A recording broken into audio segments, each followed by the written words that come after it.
Pigtawan rekognasyon kan lokal na gobyerno kan Kamalig Albay ang parish priest na si Father Cancius Kobak, na dating assistant parish priest kan St. John the Baptist Parish Church kan taon 1972 sundo kan 1973. Presente sa aktibidad si Polish Ambassador Jaroslaw Shepankwich, Mayor Kaloy Baldo, asin iba pang opisyal sa banwaan, siring man nagkapirang local historian asin kapadian. Obheto kan pagtiripon na mapreserba ang cultural heritage kan banwaan, saro na nga idigdi ang mga ambag ni Kobak.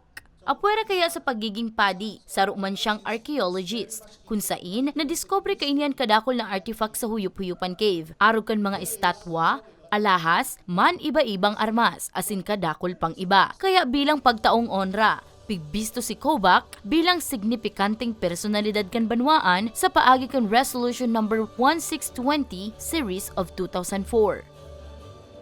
This is what happened. It's a little bit natural. I am very happy that the feeling of the cultural heritage in the Philippines is growing, and the people appreciate, I would say the people, at least Filipinos and foreigners who work in the past, sometimes not noticed really, because the knowledge about how important is history was not very, I would say, common here, but we have a saying in Poland that the nation without history is destined to die.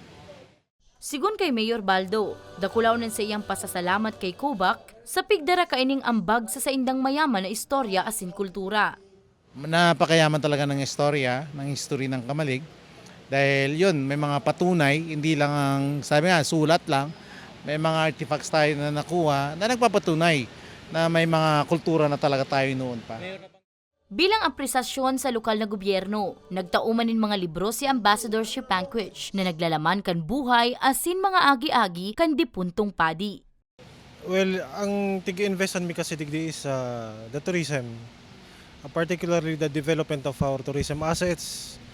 Ang development pong ani dyan, as emphasized, dati Huyup-Huyupan Cave lang, ngunyan nakulo na. And we are still developing many more tourism sites. Tayo po ang asset ng Kamalig, mapanatural man o man-made na tourism sites, tigde-develop yan. Dakula po ang investment kang LGU Kamalig's tourism ta.